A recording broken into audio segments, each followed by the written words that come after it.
mais par ton esprit, mais par ton esprit, ni par force, ni par puissance, mais par ton esprit, mais par ton esprit.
Que ton feu embrase ma vie, que ta flamme brûle sur moi.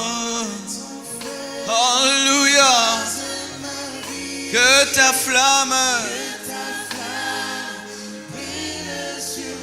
que ton feu, que ta flamme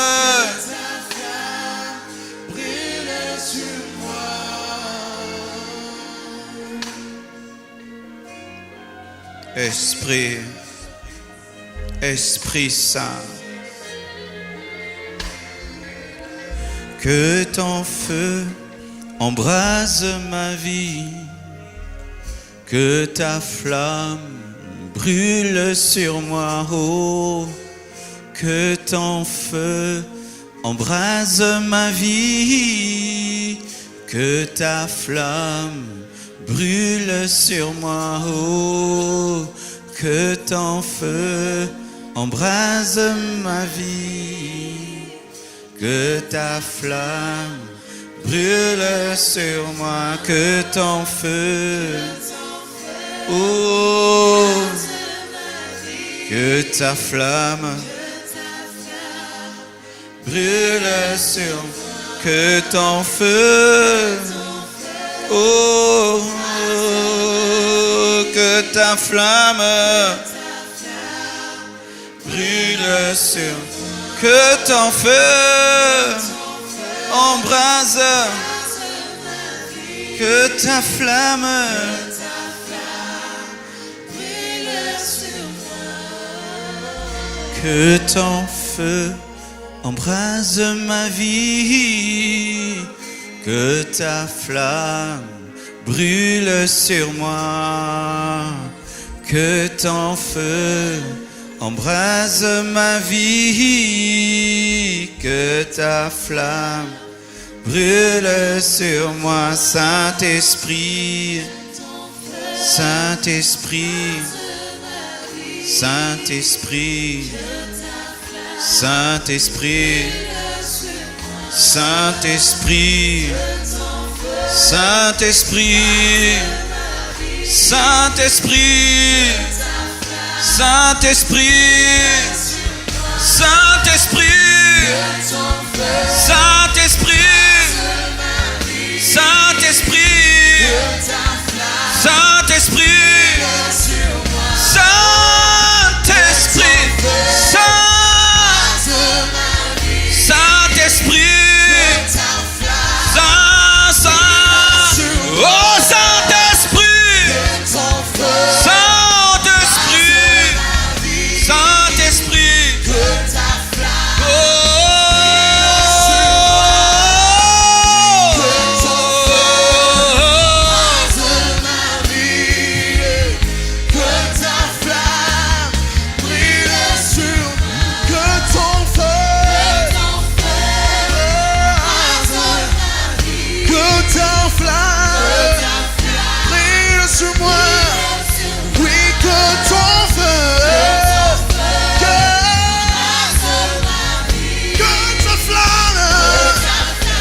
Esprit.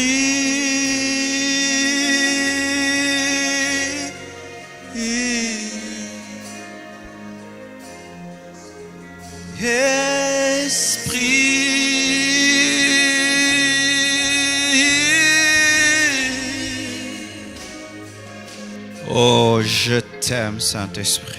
J'aime sentir ta présence, j'aime sentir ton onction. Tu me rends heureux, tu me combles de joie, de paix, de bonheur, de force. Tu guéris mon âme, tu fortifies ma vie. Seigneur, étends ta main dans la vie des personnes malades. Accomplis des miracles et des prodiges. Guéris les malades, Seigneur. Libère les captifs. Remplis, Saint-Esprit, les vies. Traverse l'écran. Entre dans les maisons. Touche cet homme qui nous suit. Touche cette femme qui nous suit. Que sa vie soit radicalement changée. Holy Spirit. Holy Spirit. Holy Spirit. Holy Spirit. Glorify the name of Jesus Christ today. Holy Spirit. Thank you for your praises. Praises. Praises. Praises.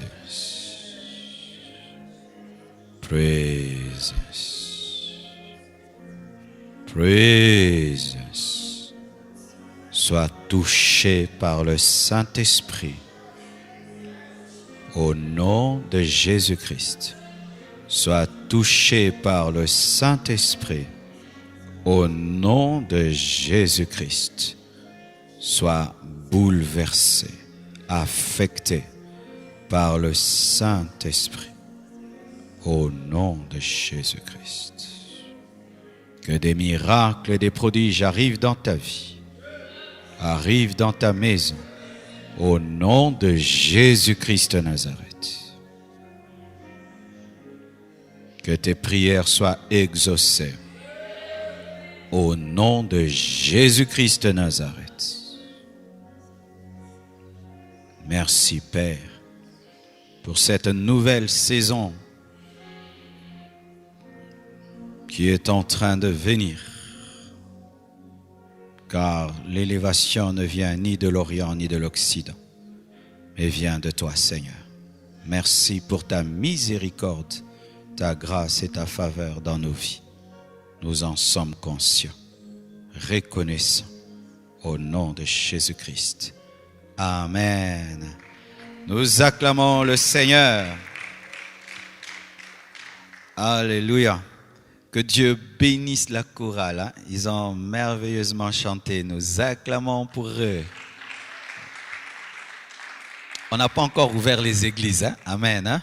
Ne nous arrêtez pas. C'est une émission. Amen. On va m'accompagner avec toujours ce piano. Oh, gloire à Dieu. Si les autres étaient là.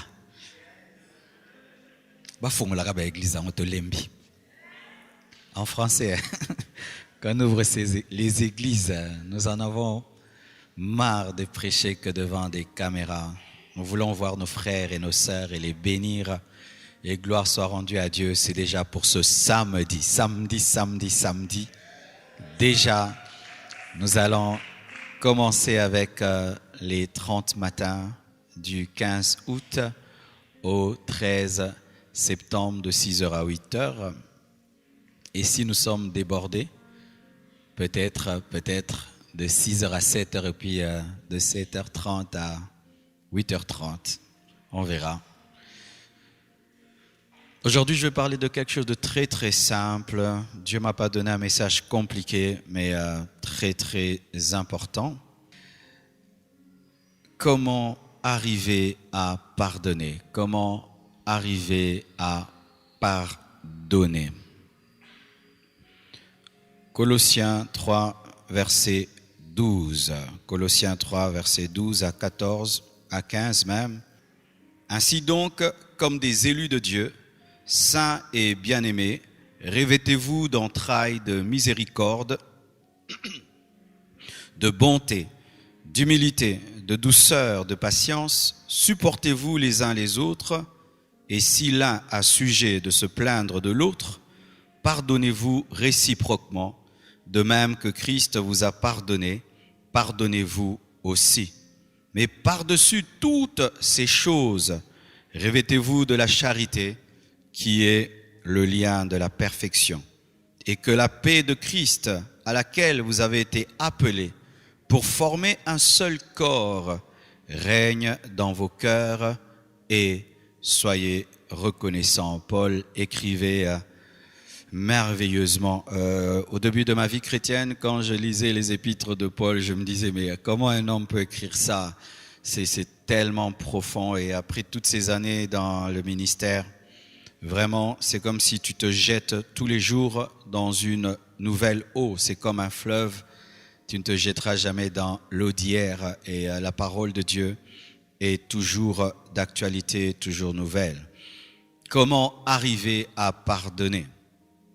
C'est quoi d'abord le pardon? Le pardon, c'est annuler une faute. Annuler une faute. Pour qu'on parle de pardon, il faut deux choses. Il faut une faute et il faut une annulation. S'il n'y a pas de faute, il n'y a pas de pardon. Donc il faut le mal pour qu'il y ait le pardon. Il faut qu'il y ait le mal.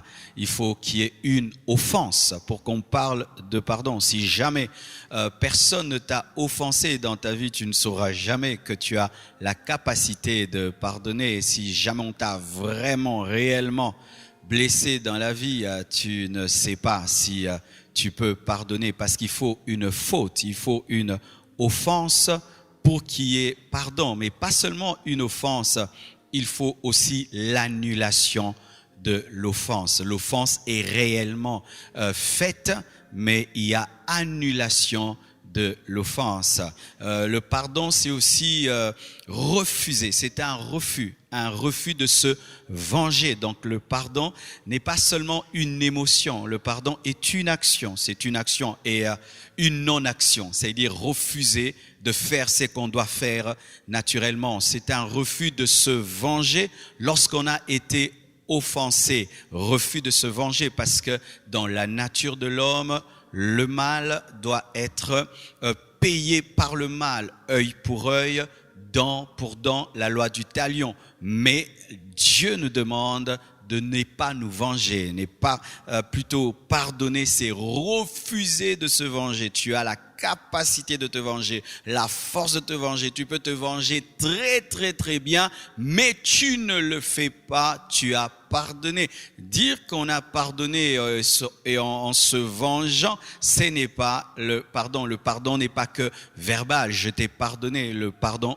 est une action, car il est possible de pardonner avec les lèvres, mais dans les actions, on n'a pas pardonné. Et il est aussi possible de pardonner avec les lèvres, mais n'est pas pardonné avec les émotions. C'est pourquoi encore, le pardon, c'est arriver, c'est effacer tout mauvais sentiment à l'égard de l'offenseur. Ce n'est pas seulement n'est pas se venger, parce qu'il y a certaines personnes qui ne se vengent pas, mais qui haïssent, qui ne rendent pas physiquement le mal pour le mal, mais qui haïssent. Donc dans le pardon, il y a l'annulation de la faute, il y a le refus de se venger, mais il y a aussi l'effacement de toute aigreur, l'effacement de tout mauvais sentiment envers l'offenseur. C'est aussi, c'est aussi la capacité d'oublier une offense subie, la capacité d'oublier, parce qu'il y a des niveaux de pardon où même tu ne te souviens plus qu'on t'a fait le mal. On doit même te rappeler, mais tu sais, tel jour, tel t'a fait ça, tel t'a fait ça. Oh, je ne m'en souviens plus. C'est pas faire semblant, réellement, ou tu oublies. Tu dois même faire un effort de te remémorer le mal qu'on t'a fait. Tu as oublié effacé. Et ça même, c'est la dimension de Dieu qui oublie. oublie nos fautes. Et Dieu peut t'amener à cette dimension où tu arrives à oublier réellement, oublier le mal qu'on t'a fait. On doit te rappeler, même quand on te rappelle, tu ne ressens plus rien, aucun désir de vengeance, aucun ressentiment. C'est ça, pardonner, c'est ça le pardon. Alléluia. Et alors mes frères et sœurs, quand faut-il pardonner et comment? Quand faut-il pardonner et comment pardonner? Dis à ton voisin, quand faut-il pardonner et comment pardonner? Je suis en train de m'exercer à prêcher une grande foule. Dis à ton voisin, quand faut-il pardonner et comment pardonner? Alléluia. Luc 17, versets 3 à 5 nous dit, prenez garde à vous-même. Si ton frère a péché, reprends-le. Et s'il se répand, pardonne-lui.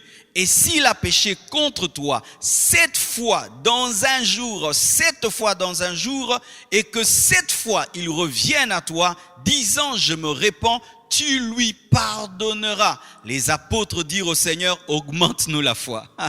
Alléluia. Quand Jésus a parlé du pardon, qu'il faut toujours pardonner, 7 fois dans une journée, et toujours pardonner, et ils ont dit non, c'est trop. Augmente seulement la foi parce que c'est difficile. Alléluia. Et moi je me dis, mais où est la place de la foi là? Amen. Il devait dire, augmente-nous l'amour. Ils ont dit non, même la foi, augmente-la. Parce que c'est trop nous demander. Alléluia. Quand faut-il pardonner et comment faut-il pardonner? Il faut tout pardonner. Il faut tout pardonner. On ne pardonne pas certaines choses et pas d'autres. Il faut tout pardonner. Le chiffre qui est utilisé dans ce verset est très important. Jésus utilise le chiffre 7 deux fois. 7 deux fois. Donc, il faut pardonner tout et tout le temps. La perfection. Il faut un pardon total et parfait. Il n'y a pas de fautes, d'offenses que tu ne puisses pardonner. Tu ne peux pas dire, si quelqu'un me parle mal, je peux pardonner, mais s'il me touche, je ne pardonne pas. Si quelqu'un touche à ma personnalité, ça je ne pardonne pas. Je pardonne tout sauf ça. La Bible te dit 7, le chiffre de la perfection. Il faut pardonner toutes les offenses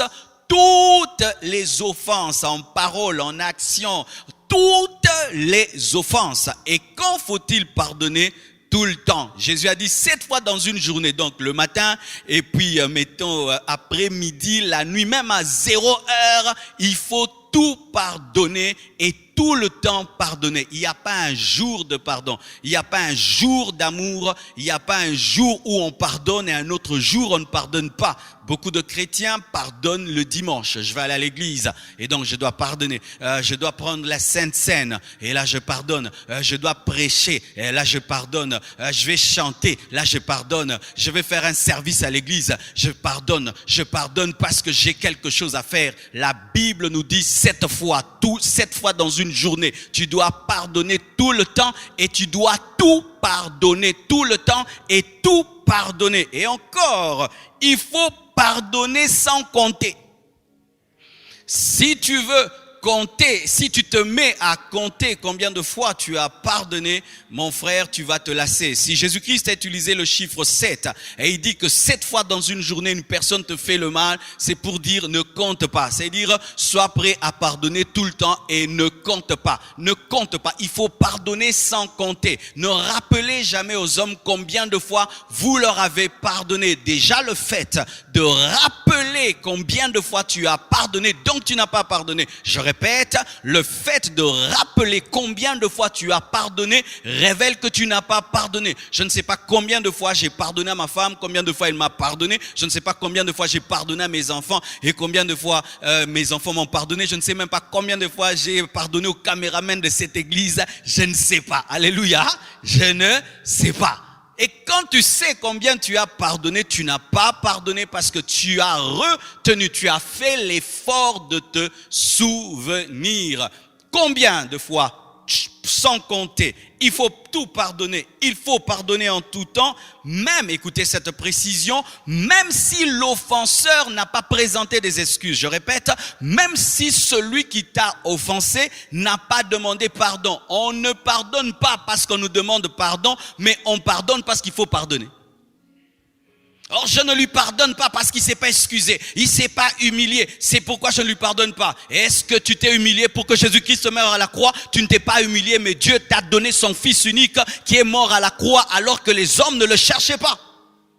Mais toi, pour pardonner, il faudrait qu'on s'humilie. Si la personne ne fait pas pénitence devant toi, si la personne ne vient pas vers toi en pleurant, tu ne pardonnes pas, tu n'es pas biblique, tu n'es pas dans la parole de Dieu. On ne pardonne pas seulement lorsqu'on te demande, qu'on te demande pardon ou pas, tu dois pardonner. Et encore, on pardonne même quand l'offenseur n'a pas changé. Même si celui qui t'a fait du mal n'a pas changé. On dit 7 fois dans une journée, tu vois. Tu pardonnes la première fois. Et l'offenseur demande pardon, mais il ne change pas. Il te blesse 2 fois, 3 fois, 7 fois. Donc, perfection du mal même, et tu dois pardonner. On ne pardonne pas lorsque les gens changent. On ne pardonne pas parce qu'ils ont présenté des excuses. Tu dois pardonner même si on ne te présente pas des excuses. Et tu dois pardonner même si l'offenseur n'a pas demandé pardon. Jésus a dit, Père, pardonne-leur car ils ne savent pas ce qu'ils font, et personne n'avait demandé pardon. Alléluia. Personne n'avait demandé pardon. Ceux qui crucifiaient Jésus n'avaient pas présenté des excuses, mais Jésus a offert le pardon à des personnes qui n'étaient pas transformées, à des personnes qui n'avaient pas changé et qui n'avaient pas demandé son pardon. Alléluia. C'est pourquoi pardonner n'est pas facile. Ah oui, il faut être un hypocrite pour dire que pardonner c'est facile, pardonner c'est facile. Pendant même que je prêche là, vos têtes sont en train d'aller dans tous les sens, dans tous les sens, dans tous les sens. Toutes les blessures sont en train de ressortir. Ah, le pasteur vraiment il exagère. Donc je dois pardonner ça, et je dois pardonner celui-ci, et je dois encore pardonner, et encore. Mais là, on va dire quoi? Que c'est une faiblesse, c'est une faiblesse. Eh oui, voilà maintenant. Selon le monde, le pardon est une faiblesse. Lorsque j'étais un païen et qu'on avait un ami qui pardonnait tout le temps, pour nous c'était un faible. Regarde ce faible là, il va encore pardonner. Regarde, il va encore pardonner. Un homme qui pardonne à sa femme, on dit regarde cet homme faible, il pardonne les bêtises de sa femme. Une femme qui pardonne l'infidélité de son mari. Regarde cette femme bête comme elle est, elle a encore pardonné. Un père qui pardonne les offenses de ses enfants. Et regarde, il n'est même pas autoritaire. Lorsque dans une relation, tu es celui qui pardonne. Lorsque dans une relation, tu es celui qui fait le premier pas. Lorsque dans une relation, tu es celui qui t'humilie, qui oublie. On dit c'est lui le faible. Regardez le faible. C'est ça, selon le monde, le pardon est une faiblesse. C'est une faiblesse. Un homme fort, c'est un homme qui vit dans la haine. Un homme fort, c'est un homme qui se venge. Un homme qui est fort, c'est celui qui peut se venger pendant des années et qui peut même te faire le mal au double de ce que tu lui as fait. On dit ça, c'est un homme fort. Ça, c'est selon le monde, selon le diable. Si Dieu avait cette force-là, il allait nous détruire et personne ne serait sauvé. La Bible nous dit que lorsque Adam et Ève ont péché, Dieu a fait le premier pas. Adam n'a pas cherché Dieu pour réparer, Ève n'a pas cherché Dieu pour réparer, c'est Dieu qui est allé vers Adam. La faiblesse de Dieu, c'est ça sa force. Alléluia. Je dis la faiblesse de Dieu, c'est ça sa force. Et le chrétien ne doit pas ressembler au diable, ne doit pas ressembler au païen, mais doit ressembler à Christ. Et sachez que si, selon le monde, le pardon est une faiblesse, selon Dieu, c'est une force, parce que le pardon te permet de donner une passe à Dieu afin qu'il s'occupe de tes ennemis. Alléluia. Selon le monde, pardonner, c'est de l'hypocrisie. Lorsque quelqu'un dit « j'ai pardonné », on dit « menteur, j'ai oublié, menteur ». Toi, tu veux nous dire quoi? Que tu as oublié ce mal qu'on t'a fait là? Tu veux dire que tu ne ressens plus rien? C'est ça le monde. Tu veux dire que vraiment, toi, tu as pardonné. Ah, mais cet homme-là, il a pardonné des lèvres, dans son cœur, il y a toujours la haine. Pourquoi? Ils se disent « mais moi, si j'ai la haine, qu'on me fait le mal, c'est sûr que lui aussi, il en a. Moi, je n'oublie jamais. Donc, lui aussi, n'oublie jamais. » Vous savez, les hommes qui vivent dans la haine et dans la rancune pensent que tout le monde les ressemble, mais il y a des hommes différents, il y a des femmes différentes qui sont capables d'aimer et de pardonner. Ces personnes existent et je prie que Dieu engendre au travers de ce message des multitudes d'hommes et de femmes qui ont cette dimension de pardonner et d'oublier. Alléluia. Le monde appelle le pardon faiblesse, hypocrisie, et ce qui est vrai, nous devons l'admettre, c'est difficile et même impossible à un païen de pardonner véritablement. C'est difficile difficile pour un chrétien charnel, un bébé spirituel, de pardonner véritablement.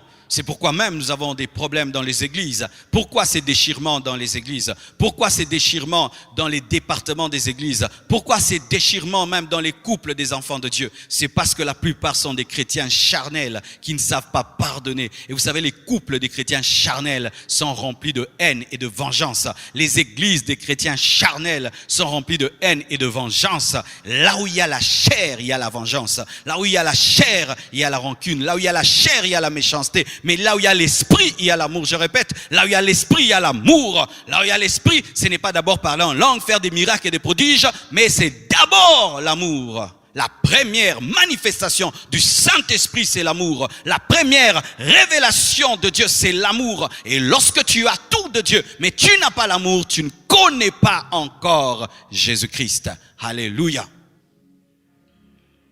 C'est pourquoi lorsque Jésus-Christ a dit à ses disciples qu'il faut pardonner 7 fois dans une journée, ils ont dit augmente notre foi. Pour dire c'est difficile, nous n'avons pas la capacité. Jésus, c'est vraiment difficile. Je ne suis pas sûr que je peux pardonner à Pierre 7 fois dans une journée. Je ne suis pas sûr que je puisse pardonner à Matthieu 7 fois dans une journée. Jésus, je suis charnel, je suis encore mondain.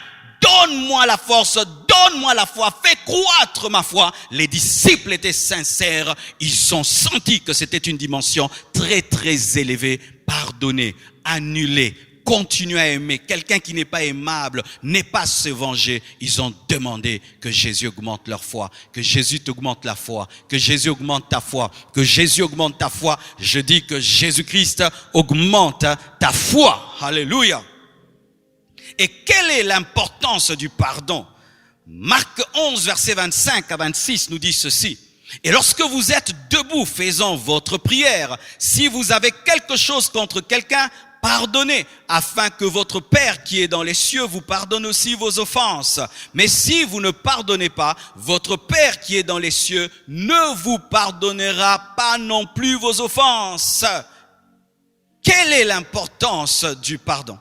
Le pardon nous libère de la haine. Le pardon nous libère des démons et de la malédiction. Le pardon nous donne la paix avec nous-mêmes et avec les autres. Le pardon nous rend heureux. Le pardon diminue le nombre de nos ennemis. Et surtout, le pardon nous réconcilie avec Dieu.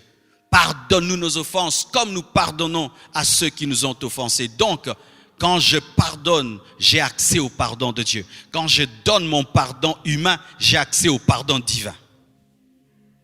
Quand je donne mon pardon, je reçois le pardon de Dieu qui est parfait.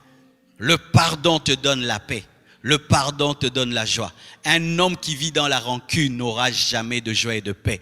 Lorsque tu refuses de pardonner, tu gâches ta propre paix. Tu ne gâches pas d'abord la paix de l'autre. Tu ne gâches pas d'abord la paix de ton ennemi. Tu ne gâches pas d'abord la paix de l'offenseur. Mais c'est toi qui ne vas pas dormir. C'est toi qui vas souffrir du cœur. C'est toi qui auras un problème d'estomac. C'est toi qui auras des insomnies. C'est toi qui seras déconnecté de Dieu. C'est toi qui vas perdre d'abord la plénitude du Saint-Esprit. C'est toi qui vas être bloqué. C'est toi qui auras des prières qui seront non exaucées. Et donc, tu ne dois pas pardonner d'abord pour l'autre, tu pardonnes pour toi-même, pour avoir la paix et la joie et pour être en ordre avec toi-même, car un chrétien qui ne pardonne pas est en désordre avec lui-même, car tu connais la parole de Dieu, tu connais les principes de Dieu, tu sais c'est quoi être un chrétien, et lorsque tu ne pardonnes pas toi-même, tu sais que là, je ne suis pas un chrétien, je pardonne pour avoir la paix et pour être en paix d'abord avec moi-même avant d'être en paix avec les autres, parce que ne pas pardonner me dérange d'abord moi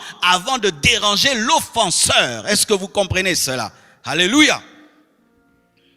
Pardonner te délivre des démons, parce que lorsque tu es dans la rancune, la puissance de Dieu n'opère pas dans ta vie. Lorsque tu es dans la rancune, l'autorité spirituelle n'opère pas. Ainsi, les démons vont te résister parce que tu es dans la haine. Tu vas chasser les démons, ils vont pas partir. Pourquoi? Parce que tu as des prisonniers dans ton cœur. Tu veux que les démons libèrent tes finances pendant que toi, tu as des prisonniers dans ton cœur. Tu veux que les démons libèrent ta famille alors que tu as des prisonniers dans ton cœur. Tu veux être béni alors que dans ton cœur tu maudis.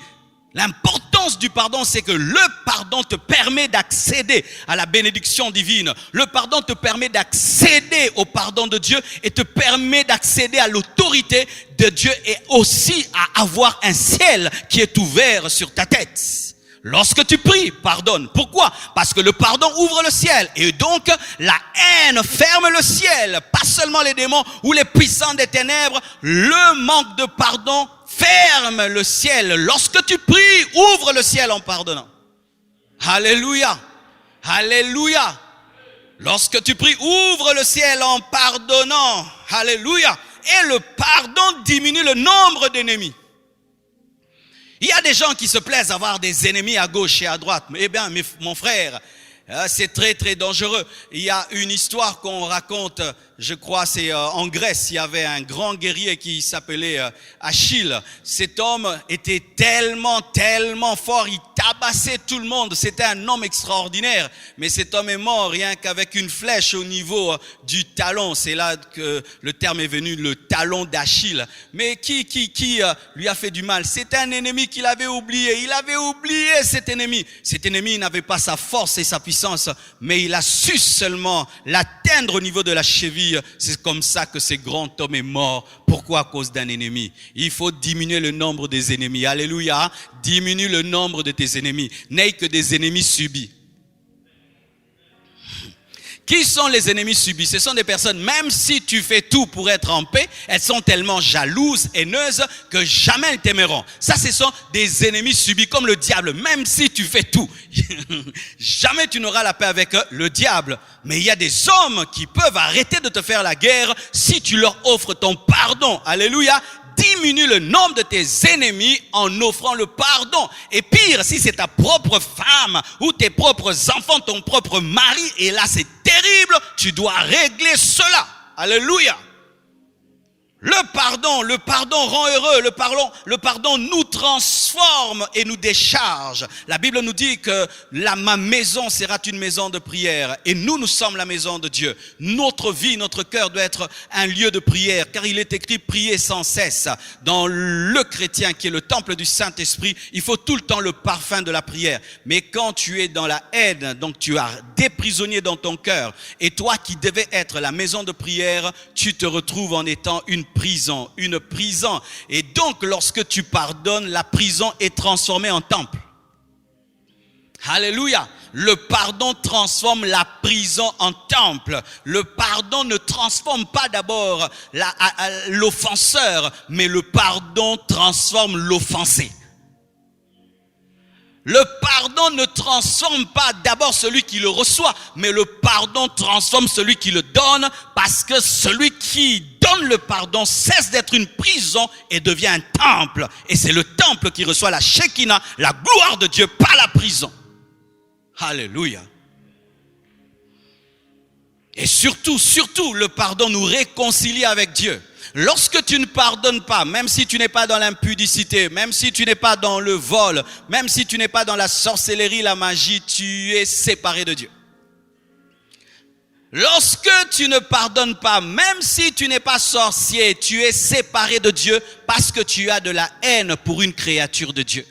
Tu as de la haine pour un homme que Dieu a créé à son image, à sa ressemblance. Tu veux du mal, tu veux la mort, tu désires la destruction d'une créature de Dieu. Quelqu'un que Dieu a créé de tout son cœur, même s'il est mauvais, il t'a fait du mal, ça demeure une créature de Dieu. Et ainsi, lorsque tu es dans la haine, ainsi quand tu es dans la rancune, tu es séparé de Dieu. Et tout le temps que tu prends à être séparé de Dieu, le diable peut te détruire, t'anéantir, bloquer ta destinée, te séparer de Dieu pour toujours et t'empêcher d'être enlevé. Un chrétien qui demeure dans la haine ne sera pas enlevé. Le jour de l'enlèvement, les chrétiens remplis de haine, de rancune et ayant des hommes dans leur cœur rateront l'enlèvement. Tu m'entends?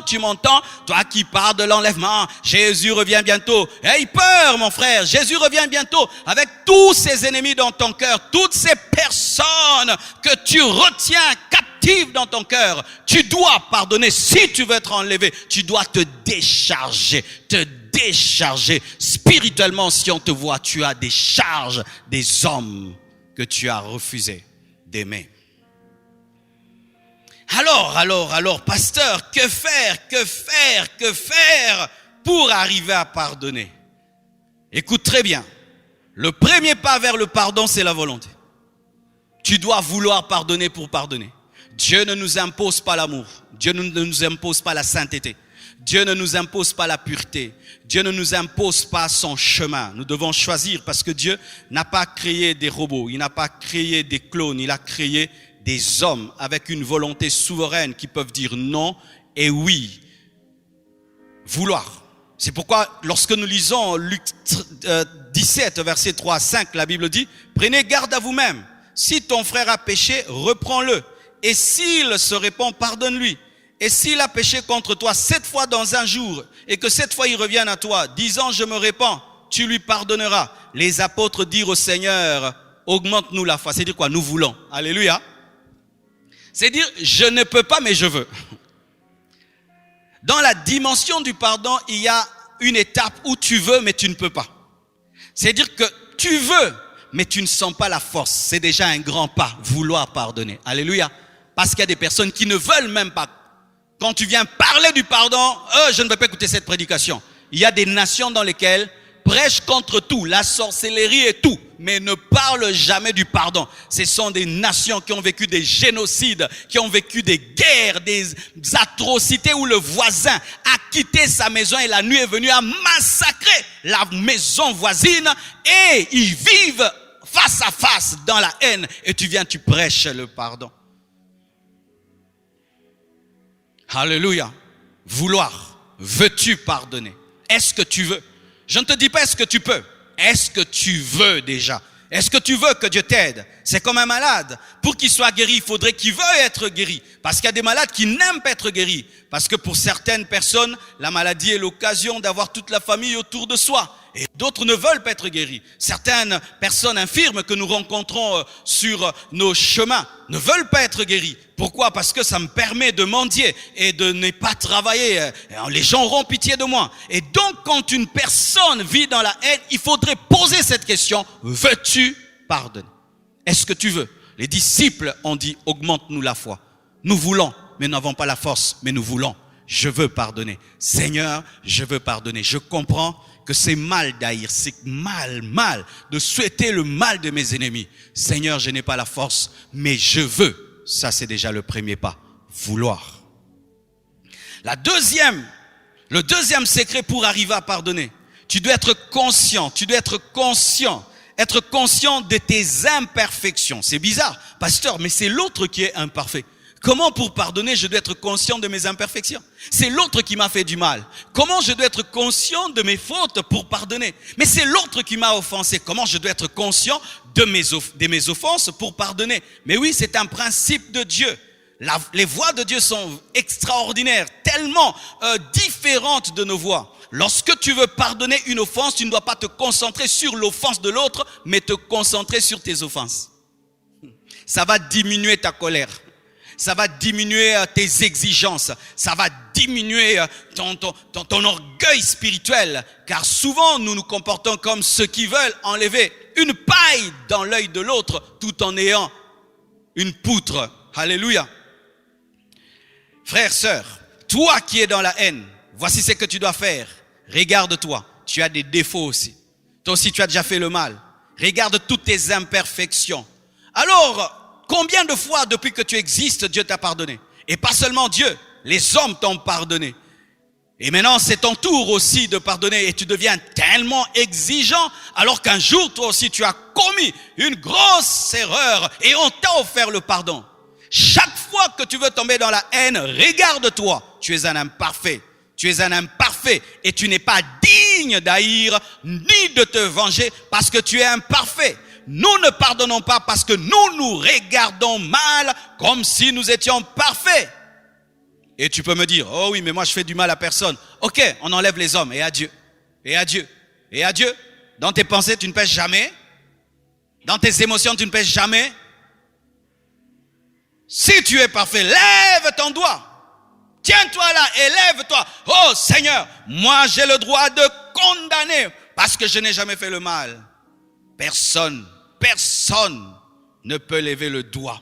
Même pas Moïse, Élie, Paul, Pierre, Matthieu, personne ne peut se tenir devant Dieu et dire qu'il est parfait. Nous sommes tous des imparfaits. Si le Dieu parfait pardonne, les hommes imparfaits doivent pardonner.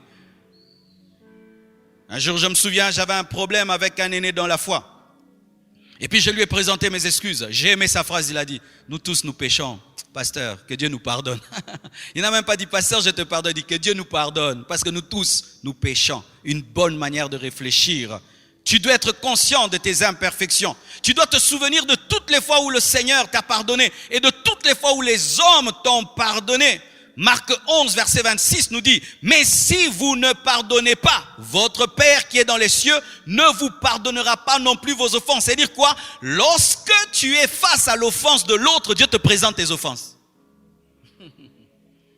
Ces hommes qui sont venus pour accuser la femme qui était tombée dans l'adultère étaient concentrés sur l'offense de la femme qui est tombée dans l'adultère. Et là, tu sais, quand tu es concentré sur l'offense de l'autre, tu ne te vois plus. Tu deviens parfait. Tu dois mourir. Elle est tombée dans l'adultère. Elle doit mourir. Mais Jésus dit, celui qui n'a jamais péché, qui lance la première pierre, tout d'un coup, ils se rendent compte qu'ils sont indignes. Regarde-toi toujours lorsque tu veux être dur avec les autres. Regarde-toi toujours lorsque tu veux te faire un juge. Regarde-toi bien. Enlève ton hypocrisie. Regarde-toi et tu te rendras compte que tu n'es pas digne d'haïr qui que ce soit. Tu n'es pas digne de te venger. Alléluia. Je sens que vous êtes bénis. Hein? Alléluia. Comment pardonner? Ne te mets pas à la place de Dieu. Reconnais tes limites. Et ça, c'est une phrase forte de Joseph. Joseph, vous savez, il a été vendu par ses frères. Il a été jeté dans un trou par ses frères. Il a été vendu par ses frères. Pourquoi? Parce qu'il avait des visions. Parce qu'il avait une grande destinée. Parce qu'il était aimé par Jacob. Et lorsqu'il se retrouve en position de force en Égypte et que ses frères viennent pour mendier la nourriture, demander de la nourriture. Et là, il est fort. Il n'est plus le petit Joseph qu'on pouvait jeter dans le trou, qu'on pouvait vendre. Et ses frères, il se révèle à ses frères. Ses frères commencent à trembler. Pourquoi? Ils s'attendent à la vengeance. Ils savent qu'un homme dans une telle condition doit se venger. Nous l'avons vendu. Nous l'avons jeté dans un trou. Nous sommes même allés dire à son père qu'il est mort. On va nous tuer. Les hommes dans une telle position font toujours le mal. Mais Joseph était différent. Alléluia. Joseph était différent. J'aimerais que tu étonnes les autres par ton amour. Que tu étonnes les autres par ton pardon. Là où ils attendent le mal, tu es dans le bien. Là où ils attendent la vengeance, tu es dans le pardon. Que tu étonnes même tes ennemis. Oui, il attend la mort, tu lui donnes la vie. Alléluia. Et écoutez maintenant cette phrase lorsqu'ils sont en train de trembler devant Joseph. Genèse 50, verset 19. La Bible dit, Joseph leur dit, soyez sans crainte, car suis-je à la place de Dieu? Waouh! Soyez sans crainte, car suis-je à la place de Dieu? C'est-à-dire, moi, je ne vais pas me venger. Vous avez été mauvais, vous avez été méchants, mais je ne suis pas Dieu pour vous venger. Je ne suis pas Dieu pour vous tuer. Je ne suis pas à la place de Dieu. Je ne suis qu'un homme. Même si je suis devenu ministre, je ne suis qu'un homme. Même si je suis en position de force, je ne suis qu'un homme. Même si vous êtes sous mon pouvoir, je ne suis qu'un homme. Un homme ne se venge pas. Un homme ne rend jamais le mal par le mal. Ce n'est pas ta dimension. C'est la dimension de Dieu. C'est Dieu qui envoie en enfer. C'est Dieu qui châtie. C'est Dieu qui maudit. Lorsque l'homme se venge, il touche à la dimension de Dieu. Il vole le rôle de Dieu. Ainsi, Dieu va te frapper alors que tu as un ennemi. Tu auras deux ennemis, ton ennemi et Dieu. Pourquoi? Parce que tu as touché au rôle de Dieu. Et c'est vrai, mes frères. Un militaire, plutôt un voleur, vient chez toi. Il entre dans ta maison. Et qu'est-ce que toi tu fais? Tu prends, tu le tues. Tu fais le rôle de la police. Tu iras aussi en prison, même si tu as volé. Vrai ou faux? Tu es en train de rouler. Tout d'un coup, il y a un embouteillage. Et quelqu'un gratte ta voiture. Du coup, tu prends cette personne. Tu la mets dans ta voiture et tu l'amènes chez toi et tu fais une prison chez toi. Qu'est-ce que le gouvernement va dire? Monsieur, même si on a gratté ta voiture, ce n'est pas ton rôle. Pareil aussi, même si quelqu'un a gratté ta vie, ce n'est pas ton rôle. Même si quelqu'un a gratté ta vie, ta destinée, ce n'est pas ton rôle. Laisse Dieu te venger. Laisse Dieu juger. Et je te dis, lorsqu'il le fait parfaitement bien. Il le fait très très bien. Alléluia. Reconnais tes limites. Chaque fois que la colère veut t'amener à te comporter comme Dieu, dis non, je suis un homme. Je ne peux pas rendre le mal pour le mal. Je ne peux pas me venger. C'est à Dieu la rétribution. C'est à lui la vengeance. À moi le pardon. À lui la colère. À lui la vengeance. Pourquoi? Dieu a le droit de se fâcher parce qu'il est parfait. Dieu a le droit de se venger parce que même quand il se venge dans l'amour. Mais toi, si tu te venges, tu vas perdre l'amour. Mais Dieu peut se venger sans perdre l'amour. Toi, si tu te venges, tu vas perdre la sagesse. Mais Dieu se venge dans la sagesse. Ce n'est pas ton domaine. Ce n'est pas ton domaine. Chaque fois que tu te venges, tu le feras mal parce que tu n'es pas habilité. Tu ne maîtrises pas ça. Tu es comme quelqu'un qui n'a pas maîtrisé la chirurgie, mais tu veux opérer un cerveau. Tu vas faire mal. Ne le fais jamais. Accepte qu'on dise que tu es faible, que tu es bête. C'est dans ta bêtise et ta faiblesse que sera ta force et ta puissance. Ah, je sens que je dis des choses, hein? Alléluia. Encore un autre secret. Il faut voir le diable derrière la personne qui te blesse. Pourquoi? Parce que le diable, tu as la permission de le haïr.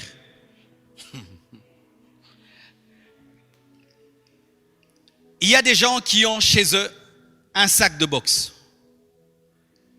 Et quand ils sont en colère, au lieu de taper leur femme, de taper les enfants, ces personnes vont et donnent des coups au sac de boxe. Parce que c'est permis de donner des coups au sac de boxe.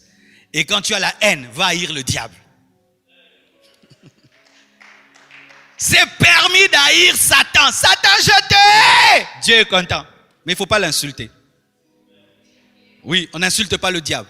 C'est pourquoi lorsque Michael a querellé, plutôt, a lutté avec Satan pour avoir le corps de Moïse, Satan parlait mal pour pousser Michael à la colère, mais il a dit que l'Éternel te réprime. Alléluia. Parce qu'un tableau noir est déjà noir. Lorsque tu veux le salir, c'est toi qui te salis en salissant tes mains. Le diable est déjà sale. Quand tu veux le salir avec des insultes, c'est toi qui te salis parce qu'il est déjà sale. On n'insulte pas Satan. Pas parce que Dieu aime Satan et il faut l'aimer. Non, parce que tu salis ta bouche. Alléluia. Matthieu 16, versets 22 à 23, la Bible dit, Pierre, l'ayant pris à part, il a pris Jésus, se mit à le reprendre. Quelle impolitesse. Pierre était très impoli avant de recevoir le Saint-Esprit. Vous savez ça? Et dit à Dieu, ne plaise Seigneur, cela n'arrivera pas. Il a contredit Jésus. Mais Jésus, se retournant, dit à Pierre, arrière de moi Satan. Il n'a pas voulu haïr Pierre. Il a vu le diable derrière Pierre. Lorsque quelqu'un te fait le mal, dis, ce n'est pas toi, c'est Satan. Au nom de Jésus-Christ, je chasse le diable qui est derrière toi. Ça va t'empêcher d'haïr. Et quand je vous prêche, je sais ce que je dis, mes frères. Vous savez, lorsque je servais Dieu dans l'anonymat, je n'avais pas tous ces problèmes.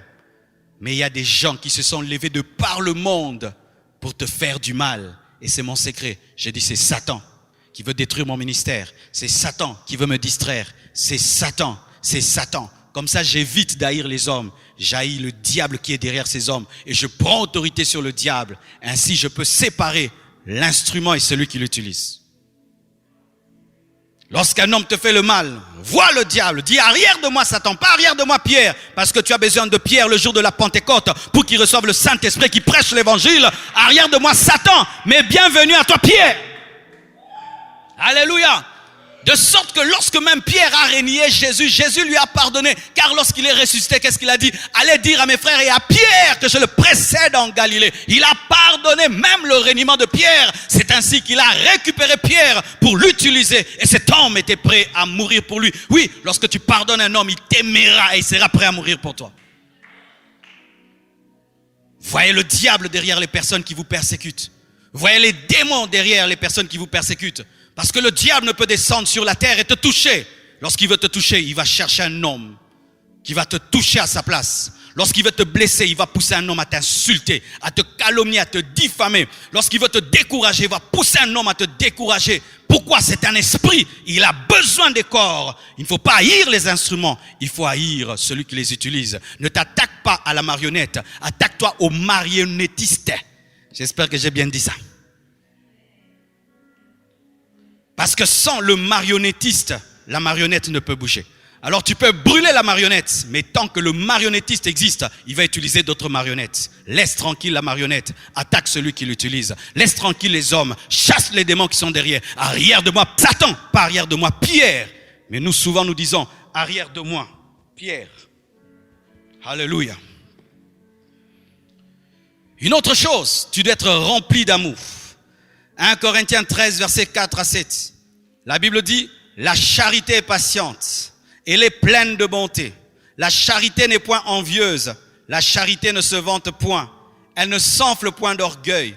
Elle ne fait rien de malhonnête. Elle ne cherche point son intérêt. Elle ne s'irrite point. Elle ne soupçonne point le mal. Elle ne se réjouit point de l'injustice, mais elle se réjouit de la vérité. Elle excuse tout. Alléluia. L'amour excuse tout. Pas certaines choses, tout. Elle croit tout. Elle espère tout. Même le changement des ennemis. Elle supporte tout. L'amour supporte tout. L'amour pardonne tout. L'amour excuse tout. L'amour supporte tout. Ton manque de pardon est le signe d'un manque d'amour.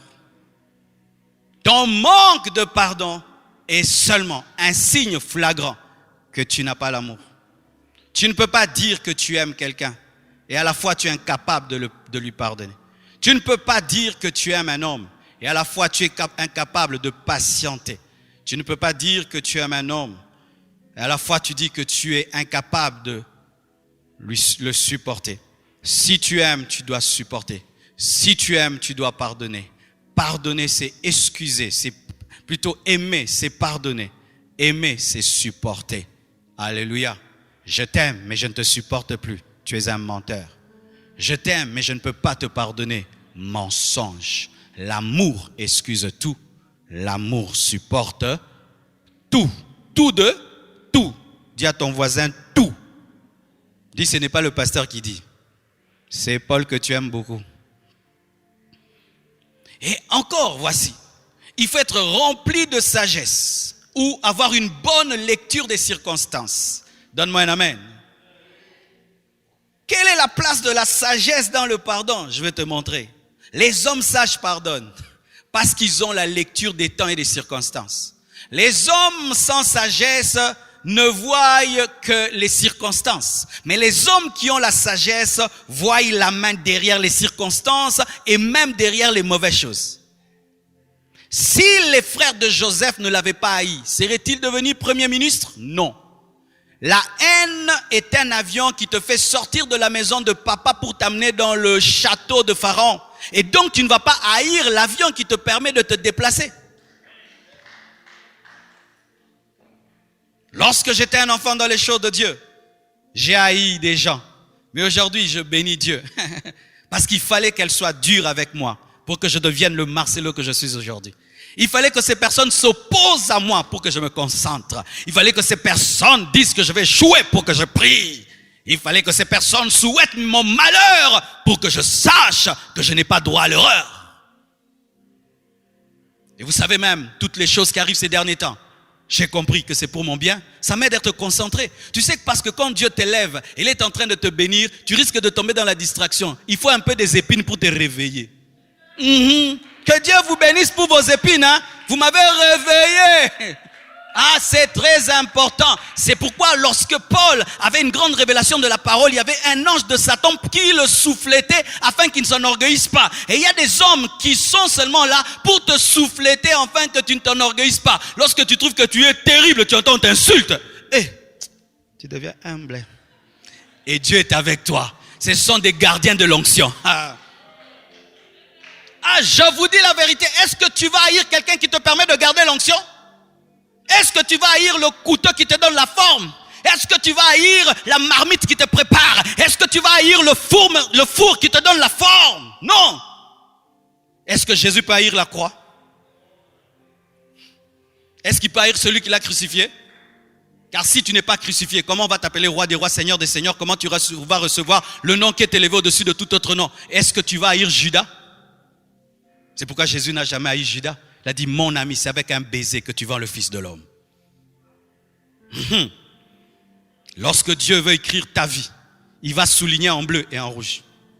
Et nous, quand on était à l'école, quand le prof dit, souligner la partie très importante, c'était jamais avec le bic bleu, c'était avec le bic rouge. Et les bics rouges de ta destinée, ce sont tes ennemis. Qui te permettent de souligner des parties importantes de ta vie. Béni soit Dieu. Parce que souvent, les beaux cahiers, lorsqu'on étudiait, c'était des cahiers qui avaient un mélange de rouge et de bleu, n'est-ce pas? Et quand ta vie doit être belle, il faut des gens qui te font du mal. Ça fait partie de la beauté de ta vie. Parce que si tu n'as que des amis, c'est monotone. Oui, une vie qui n'est faite que des joies. C'est la monotonie. Même dans les films, nous aimons les partout, l'acteur veut mourir. Mais il s'en sort. Donne-moi un amen. Béni soit Dieu pour tes ennemis. Pourquoi? Dieu est le maître des temps et des circonstances. Il récupère toutes les circonstances à ta faveur. Et tout ce qui t'arrive, c'est pour ton bien. Lorsque tes frères te jettent dans un trou, c'est le plan de Dieu pour le trône. Lorsque tes frères te vendent, c'est pour que tu diriges l'Égypte. Tu ne peux pas haïr Ruben, tu ne peux pas haïr Judas, ni Lévi. Ce sont des instruments de Dieu dans leur jalousie, dans leur haine. Ce sont des instruments de Dieu. Il a dit, c'est Dieu qui m'a amené jusqu'ici. Il a refusé de voir les hommes. Il a vu Dieu. Un jour, un homme a insulté David. Ses hommes de guerre ont voulu le tuer. Il a dit, laisse. S'il m'insulte, c'est parce que Dieu veut qu'il m'insulte. Laisse-le m'insulter. Dis niveau. Dimension. Quand tu grandiras, tu arrêteras de regarder les hommes. Tu verras le diable et tu verras Dieu. C'est tout. L'homme, tu l'enlèves. Dieu, tu es là? Dans cette jalousie-là, tu es là. Je suis là, mon fils. Ok, Seigneur, merci. Tu vas dormir. Papa est là. C'est pourquoi Jésus dormait calmement dans la barque agitée. Dieu était au contrôle. Oh, gloire à Dieu. Il faut que j'écrive un livre sur ça. N'est-ce pas? Oh, Maman Magali, on écrit un livre sur ça. La Bible dit ceci dans Genèse 50, verset 20. Vous aviez médité de me faire du mal, vous les hommes. Dieu a changé, l'a changé en bien. Pour accomplir ce qui arrive aujourd'hui, pour sauver la vie à un peuple nombreux. Je ne peux pas vous haïr. Parce qu'il fallait que vous puissiez méditer le mal pour que Dieu le change en bien. Parce que si vous n'avez pas médité le mal, Dieu n'allait rien avoir pour changer en bien. Vous avez fourni la matière première. Pour que Dieu la travaille et me donne ce que je suis. En soi, il voulait leur dire, il fallait que vous puissiez me haïr pour que je devienne le grand Joseph. Alors je ne peux pas vous haïr parce que vous avez été les instruments de l'accomplissement de la prophétie que Dieu m'avait donnée. Je voyais seulement des gerbes qui se prosternaient, alors que ces gerbes devaient d'abord me jeter pour se prosterner. Dieu ne te révélera pas toujours toutes les parties de ta vie. Dieu montre souvent le milieu et la fin. Mais aie confiance, même dans le parcours, tout ira bien. La haine des hommes, la jalousie des hommes, les calomnies font partie du plan de Dieu.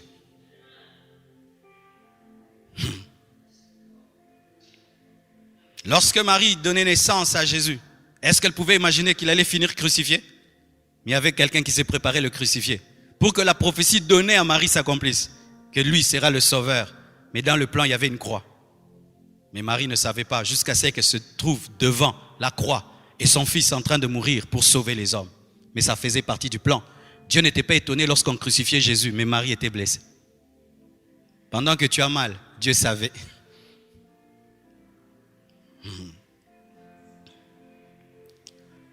Il faut avoir le Saint-Esprit qui convainc de péché et qui remplit d'amour. Galates 5, verset 22, la Bible dit, mais le fruit de l'Esprit, c'est l'amour, la joie, la paix, la patience, la bonté. Le fruit du Saint-Esprit, c'est la bonté. Un homme bon pardonne. La bénignité. Un homme qui a le Saint-Esprit a la bénignité. La bénignité, c'est l'incapacité de se battre. C'est ça, un homme bénin. Bénignité, qui n'est pas belliqueux, qui n'est pas bagarreur.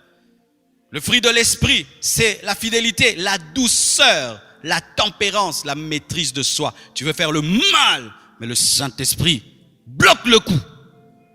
Qui a déjà senti le Saint-Esprit bloquer le coup? Ou tu sens tu vas insulter. Que Dieu te bénisse. Qui a déjà senti ça?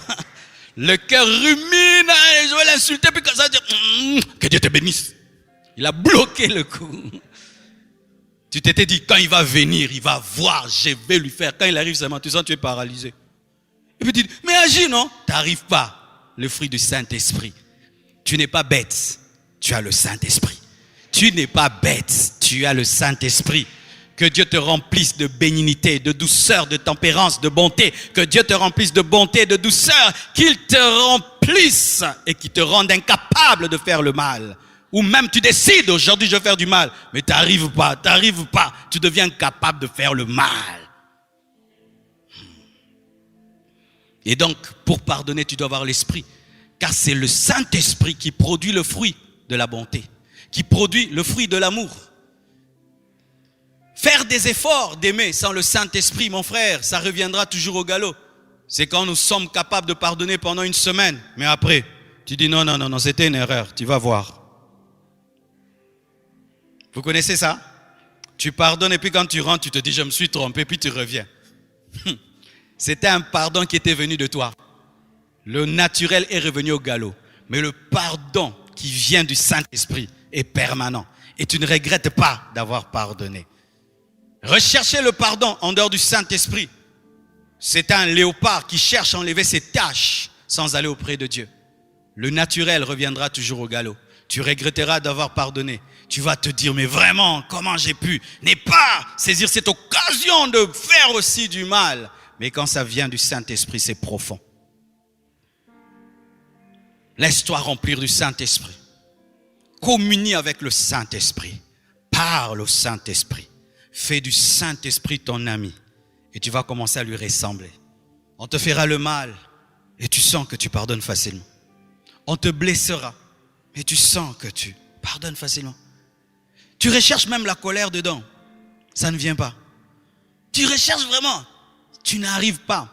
Tu es mal à l'aise quand tu n'aimes pas. Tu es mal à l'aise quand tu ne pardonnes pas. Le Saint-Esprit te fait manquer la paix tant que tu n'as pas pardonné.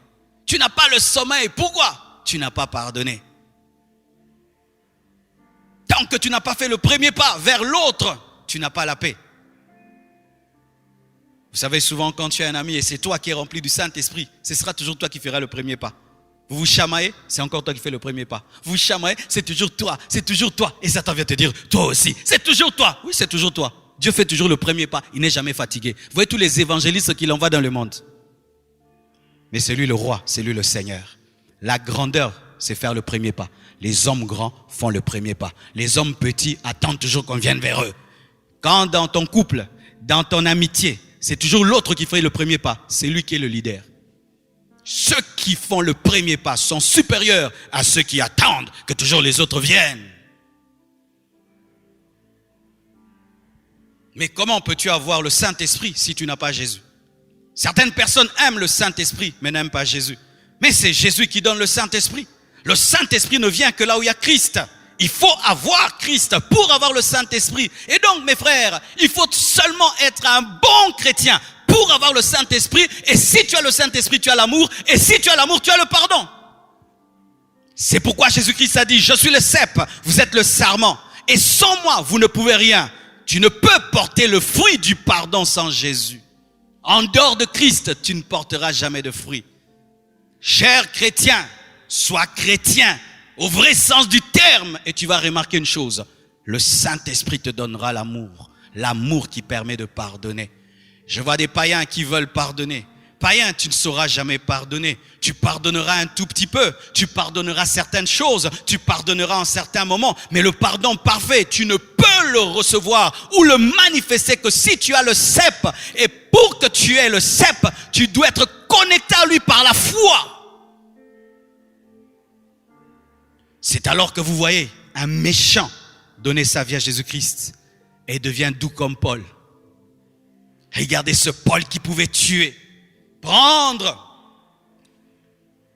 des hommes pour aller persécuter l'église. Mais c'est lui-même qui demain est persécuté. On le met même dans un panier. Le grand Paul, secours, on le met dans un panier. Pourquoi? Il a reçu Jésus. Toi, tu dis que tu es chrétien? Tu es toujours un caïd? Non. Jésus diminue les épaules. J'avais un ami.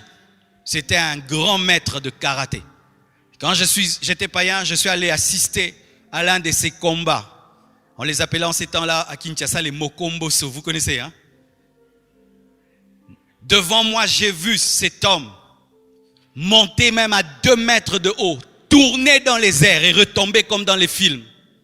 J'ai dit, waouh! Après des années, il s'est converti. Un jour, on est à l'église, on voit maître tel entrer. Torse bombé, musclé, il a un coup comme ça. Frère Dominique. Et on avait peur de lui. Mais il était devenu doux.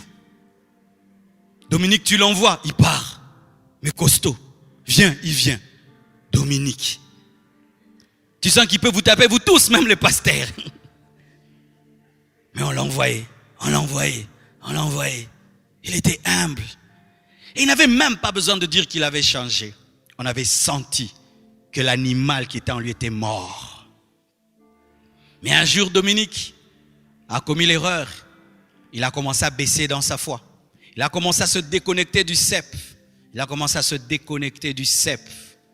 Et il était chargé à l'église d'aller louer les baffles. Et un jour, il est allé louer les baffles. Et le monsieur devait lui donner les baffles pour le culte. Et il dit, je suis arrivé, je suis venu, est-ce que tu peux me donner les baffles? Et le monsieur lui répond très mal. Et il dit, je te donne pas, fais ce que tu veux. Ce jour-là, l'ancien Dominique est revenu. Il a pris ce gars, il a tourné comme une poupée. La tête en bas, les pieds en haut. Et il lui a arraché ses chaussures. Et il a secoué comme ça. Et le monsieur criait, hé frère, dépose-moi, ça c'est quel genre de frère? Hé frère. Il dit, toi tu veux jouer avec moi parce que j'ai pris. Et Dominique, on l'a accusé. Dominique s'est battu, pasteur, Dominique s'est battu. Vous savez ce que mon pasteur a fait? Au lieu de gueuler, il a dit, Dominique viens, on entre en retraite nous deux. Pour qu'il soit seulement reconnecté. Quand il est allé, on l'a reconnecté. Il est sorti, il ne tapait plus personne. Aujourd'hui, il est au ciel parce que Dieu l'a déjà pris, mais il est allé au ciel. Alléluia. Comment peux-tu dire que tu es chrétien sans avoir le Saint-Esprit? Comment peux-tu dire que tu as le Saint-Esprit sans avoir l'amour? Cette vie chrétienne-là n'existe pas. C'est pourquoi beaucoup de gens disent être chrétien, mais vous allez finir en enfer et vous allez rater l'enlèvement. Comment tu peux être chrétien, mais tu n'arrives pas à aimer? Tu n'arrives pas à pardonner comme un païen. Tu as plein de haine dans ton cœur. Un cœur mauvais. On sait même que tu es mauvais. Tu dois aller pleurer et rechercher le vrai Jésus. Rechercher le vrai Jésus. Le vrai Jésus, quand il entre dans ta vie, il ne vient jamais seul. Il vient avec le Saint-Esprit. Et le Saint-Esprit ne vient jamais seul. Il vient avec l'amour. Et l'amour ne vient jamais seul. L'amour vient toujours avec le pardon. Alléluia. Et voici un exercice. Celui qui m'a appris ça, c'est un grand pasteur qui est en Corée. Prier et bénir ses ennemis. Si tu vas arriver à pardonner, apprends à prier, à bénir tes ennemis. Luc 23, verset 33, la Bible dit, lorsqu'ils furent arrivés au lieu appelé Crâne, ils le crucifièrent là, ainsi que les 2 malfaiteurs, l'un à la droite et l'autre à gauche. Jésus dit, Père, pardonne-leur, car ils ne savent pas ce qu'ils font. Ils se partagèrent ses vêtements en tirant au sort. Jésus est à la croix, en train de souffrir. Des clous dans les 2 mains, des clous au niveau des pieds, une couronne d'épines, un dos lacéré par le fouet, en train de perdre le sang. Et qu'est-ce qu'il dit? Père, pardonne-leur, car ils ne savent pas ce qu'ils font. Non, ils savaient ce qu'ils faisaient. Ce n'étaient pas des bébés. Ils savaient qu'ils tuaient un homme. Ils savaient qu'ils tuaient un homme. Mais Jésus dit, Père, pardonne. Jésus était en train de bénir ses ennemis. La Bible dit, bénissez vos ennemis, ne les maudissez pas. Bénissez. La première option d'un chrétien, ce n'est pas maudire, mais c'est bénir. Le chrétien bénit tout le temps et il maudit exceptionnellement lorsque le Saint-Esprit lui en donne l'ordre. C'est alors que le même Paul, qui a dit bénissez, ne maudissez pas. Un jour, il a maudit un homme qui est devenu aveugle. C'était une exception. Maudire dans la vie d'un chrétien est exceptionnel. Mais bénir, c'est naturel. Aujourd'hui, je suis étonné, beaucoup d'hommes de Dieu sont des maudisseurs. Tu joues avec moi, je te maudis. Tu joues avec moi, je te maudis. Que Dieu te prouve que je suis un homme de Dieu. Que Dieu te prouve, que Jésus aussi te prouve qu'il est le Fils de Dieu. Que tu meurs. Vous voyez ça? C'est facile hein, pour les autres. Que Dieu te prouve, que Dieu te prouve. Toi aussi, quand tu pêches, que Dieu te prouve. On maudit seulement quand Dieu te dit, je veux démontrer à cet homme mon jugement. Alors maudis-le. Là, tu le maudis. Mais si Dieu ne te le dit pas clairement, bénis. Jésus était en train de bénir qui? Ceux qui tuaient le Fils de Dieu. L'homme sans péché. L'homme sans péché. L'homme sans péché. L'homme qui a le droit de maudire, de mourir en maudissant. Toi, maudit. Toi, tu me crucifies. Je te maudis. Toi, maudit. Toi, maudit, maudit. Tu veux toucher mes pieds? Maudit. Que tes pieds aussi soient paralytiques. Tu veux toucher ma main? Que ta main sèche. Jésus est mort comme ça. Jésus est mort comme ça. Tu veux toucher tu touches quoi? Tu touches la tête du roi des rois. La tête du roi des rois. Tu manges quoi? Des épines. Que des épines viennent de ta vie. Que des épines. Jésus a fait ça. Tu m'as troué le côté. Je te dis, toi aussi, tu vas avoir des problèmes dans tes poumons. Jésus a fait ça. Mais il avait le droit de faire tout ça. Mais toi, il suffit qu'on te fasse le mal. Que Dieu te montre. Que Dieu te prouve. Que moi, je suis un enfant de Dieu. Que Dieu te montre que je suis un oint de Dieu. Vous savez, moi, ce que j'ai fait au pasteur avant de me convertir. Si Dieu exauçait leurs prières, je ne serais pas pasteur. Moi, j'allais dans les églises, draguer les femmes, les sœurs. Quand j'étais païen, je mettais des baffles contre les églises et je mettais la musique du monde. Et certains pasteurs même me maudissaient. Heureusement que Dieu a eu pitié de moi. Et certains pasteurs qui me maudissaient aujourd'hui, je les aide dans le ministère. Je paye leur loyer. Alors tu vois, ils étaient en train de maudire les loyers.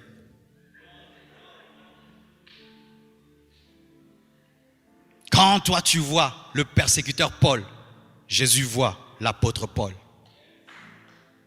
Quand toi tu vois la prostituée, Jésus voit l'évangéliste. Quand toi tu vois le possédé de Gadara, Dieu voit l'évangéliste. Quand tu vois Pierre qui régnit, Dieu voit l'apôtre. Dieu peut voir au travers de la laideur d'un caractère le futur d'un homme transformé. Celui qui a crucifié a fini par dire, celui-ci est réellement le Fils de Dieu. Il était en train de mourir, même pour ceux qui le crucifiaient. Les mains qu'ils étaient en train de percer étaient en train de les guérir. La couronne d'épines qu'ils étaient en train de placer sur sa tête, c'était que pour eux ait la gloire. Il était en train de donner sa vie pour les gens qui le tuaient. C'est être chrétien.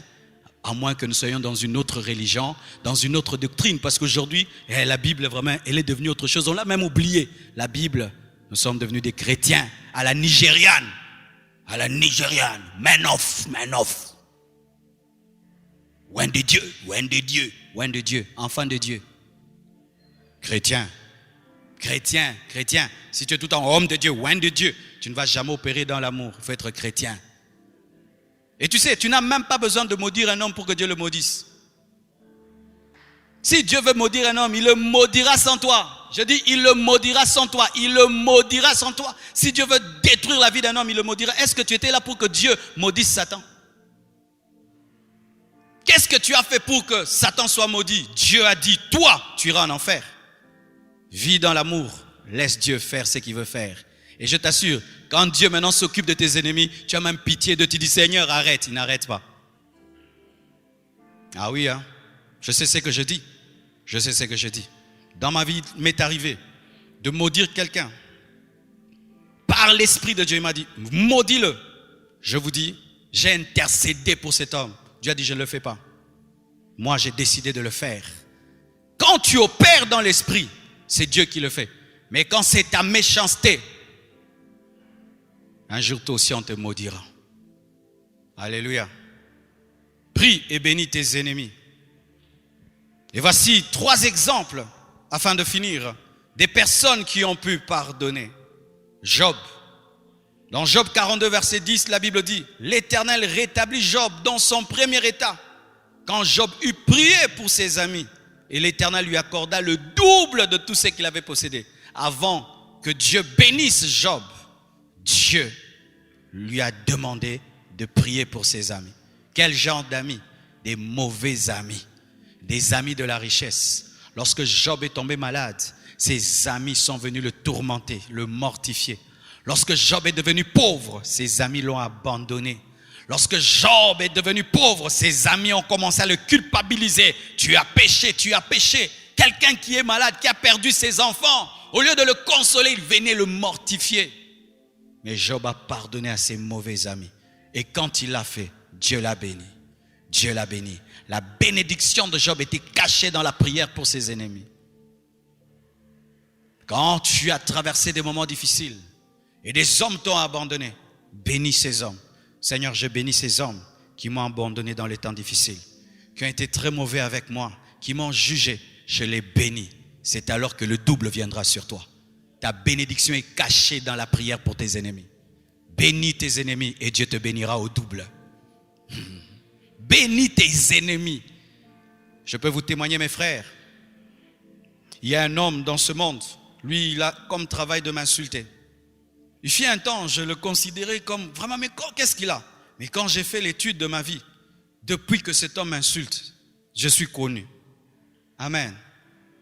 Alors j'ai remarqué qu'en soi que c'était un journaliste non payé dans ma vie. Donc c'était un agent publicitaire à qui je ne payais rien. Et je vous assure, il a fait un tel travail aujourd'hui que j'ai atteint plus de 960 000 abonnés sur Facebook. N'eût été lui. Ces gens-là n'allaient jamais me connaître. Donc quand ils m'insultent, les gens vont vérifier. Pourquoi ils l'insultent que lui? Alors ils vont taper mon nom. Quand ils tapent, ils trouvent « Pardonne tes ennemis. Aime tes ennemis. Pardonne tes ennemis. » Oh, mais il prêche bien. Oh, deuxième vidéo.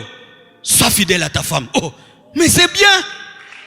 Quatrième vidéo. Jésus revient bientôt. Oh, ça aussi c'est bien. Je m'abonne, je m'abonne, je m'abonne, je m'abonne, je partage, je partage. Que Dieu soit béni.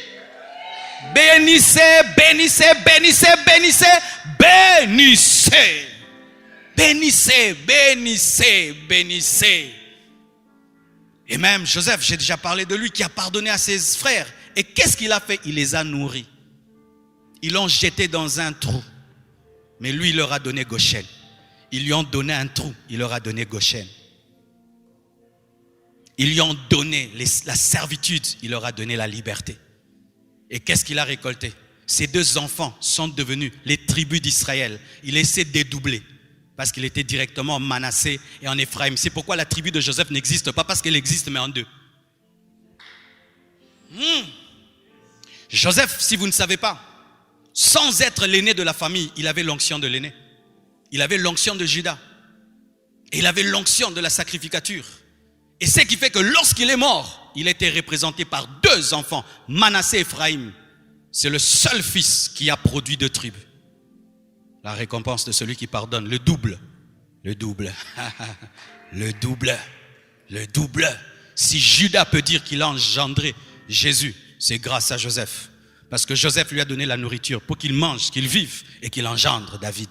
Si on peut parler de Moïse, c'est grâce à Joseph. C'est lui qui a pardonné Lévi et Lévi a engendré Moïse. Et donc, si Israël est sorti de l'Égypte, c'est grâce à Joseph. La preuve, il avait la révélation de la sortie disant, Dieu vous visitera après moi. Et quand vous sortirez, sortez avec mes os. Il est la préfiguration de la résurrection de Jésus-Christ, car il est sorti de l'Égypte par ses os. Joseph est un type de Christ dans l'Ancien Testament. Il a épousé une étrangère, comme Jésus a épousé l'Église. Il a été vendu par ses frères, comme Jésus a été vendu par ses frères. Il a prospéré dans une terre inconnue, comme aujourd'hui les nations croient en l'Évangile plus qu'en Israël. Il a vaincu la tentation de la femme de Potiphar, comme Jésus a vaincu la tentation dans le désert. Il est sorti de la prison pour aller au trône, comme Jésus-Christ, après la résurrection, est assis à la droite de Dieu le Père. Le pardon fait de toi la manifestation de Christ parmi les hommes. Quand les autres vivent dans la haine, toi tu es dans l'amour. Et c'est toi qui es chrétien. Alléluia.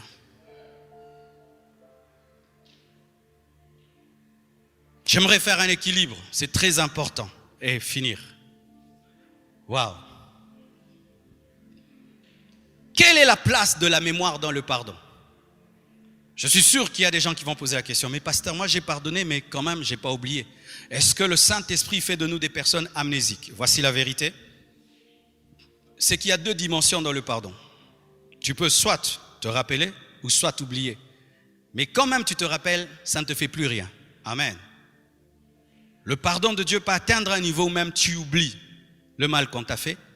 Mais des fois, tu te souviens, mais ça ne te dit rien. Joseph se souvenait. La preuve, les noms qu'il a donnés à ses enfants. Dieu m'a rendu fécond dans le pays de mon affliction. Donc il savait, il s'en souvenait. Mais il n'avait pas des ressentiments. Amen. Je peux me souvenir du mal qu'on m'a fait, je peux en parler, mais j'ai plus de haine. J'en parle comme une histoire. C'est comme Jésus, quand il a présenté les marques des clous, c'est pas qu'il avait la colère. Il se souvenait seulement qu'on l'a crucifié, mais il n'avait pas la haine. Te rappeler, ce n'est pas que tu n'as pas pardonné, parce que tu as une mémoire. Nous ne devenons pas amnésiques. Mais c'est quand tu te rappelles et tu as la haine, la colère que tu n'as pas pardonné. Mais si tu te rappelles, parce que tu as un cerveau, sans avoir de l'amertume, de la haine, c'est toujours le pardon. Mais il y a des niveaux aussi où vraiment tu oublies. Tu oublies. Vous savez qu'il y a des parties de ma vie que j'ai oubliées. Des parties de ma vie que j'ai oubliées. Dieu a enlevé ça. Tellement qu'il a guéri ton cœur, tu ne t'en souviens plus. Encore un autre équilibre. La place de la confiance et de la prudence dans le pardon. La place de la confiance et de la prudence dans le pardon. Qu'est-ce que je veux dire? Est-ce que si je pardonne, je dois redonner automatiquement confiance à la personne qui m'a fait du mal? Est-ce que les personnes qui, après avoir pardonné, s'éloignent, font mal? Voici. Lorsque tu pardonnes, il y a 2 choses ou 3 choses qui arrivent. Tu peux offrir ton pardon et tu restaures la personne dans sa position près de toi. Mais des fois, tu peux pardonner à la personne, mais tu dois l'éprouver, pas dans l'amour, mais dans la confiance. Si elle est encore digne de ta confiance, mais toi, tu as pardonné. Mais des fois, tu peux pardonner, tu te sépares seulement de la personne. Un exemple, il y avait la haine entre Ésaü et Jacob. Ils se sont retrouvés, ils se sont réconciliés. Mais lorsqu'Ésaü a demandé à Jacob de marcher avec lui, il a refusé. Parce que leurs destinées n'étaient pas les mêmes. Tu peux pardonner à quelqu'un, mais tu comprends que vous ne devez plus faire route ensemble. Mais même pendant que tu ne fais pas route avec lui, tu n'as pas la haine. Tu n'as pas la haine, mais tu sais que ma destinée me demande d'aller à gauche et sa destinée lui demande d'aller à droite. Et encore,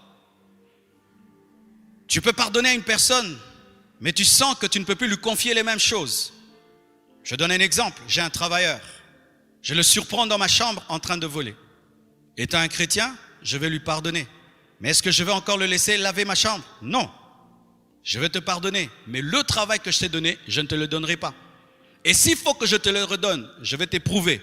Tu vas faire le jardin pendant quelque temps. Tu vas travailler dehors et puis je veux voir si tu as changé. Mais le pardon, tu l'as. Mais le rôle, le travail, ça c'est autre chose. Alléluia. Le problème, c'est que souvent, certaines personnes, en se séparant, haïssent. Non, car des fois, Dieu veut seulement que Jacob n'ait pas de problème avec Ésaü, qui est la paix dans celui qui est Israël, mais il ne veut pas qu'il marche avec Ésaü. Est-ce que vous comprenez ça? Pardonner ne t'empêche pas d'être prudent. Des voleurs entrent chez toi, tu pardonnes, mais qu'est-ce que tu vas faire? Tu vas changer de serrure, n'est-ce pas? Tu vas changer les serrures. Certains mettent des alarmes. Ce n'est pas que tu n'as pas pardonné. Tu as pardonné, mais tu es prudent. Alléluia. Je te confie des choses. Tu les gères mal. Je te pardonne, mais je ne vais plus te les confier. Jusqu'à ce que je vois que tu as changé. Ce n'est plus la dimension du pardon, mais là maintenant, c'est le service et le travail. Pourquoi je donne cet équilibre? Parce que beaucoup de chrétiens, vous avez des problèmes dans vos entreprises. Vous avez des problèmes avec ceux avec qui vous travaillez. Parce que vous pardonnez et vous mélangez le pardon avec les compétences. Je peux te pardonner, mais je comprends que tu es incompétent. et tu ne peux pas faire ce travail, je te donne un autre. Ce n'est pas en te donnant un autre que je ne t'ai pas pardonné, mais je te traite maintenant sur base de ta compétence. Amen. Mais il y a des personnes, quand elles demandent pardon, Dieu te demande même de les restaurer dans leurs compétences. Oui, il y en a aussi. Il y en a aussi. C'est comme le pardon que Pharaon a offert à les chansons. Les chansons, lorsqu'il est sorti de la prison, il était encore à sa place à côté du Pharaon. Alléluia. Avez-vous compris cet équilibre? Alléluia. Ainsi, voici, tu n'es pas obligé d'être l'ami de toutes les personnes à qui tu pardonnes. Certaines personnes demeurent tes amis, mais d'autres tu pardonnes, mais tu comprends que vos destinées se sont séparées. Je te donne ma bouteille et puis je te surprends en train de mettre du poison dedans. Étant chrétien, je vais te pardonner. Mais est-ce qu'encore tu me donneras de l'eau? Non, tu me donneras plus d'eau. Mais quand je te vois, je t'ai pardonné. Comprenez-vous ça? Amen. Mais le péché, c'est quoi?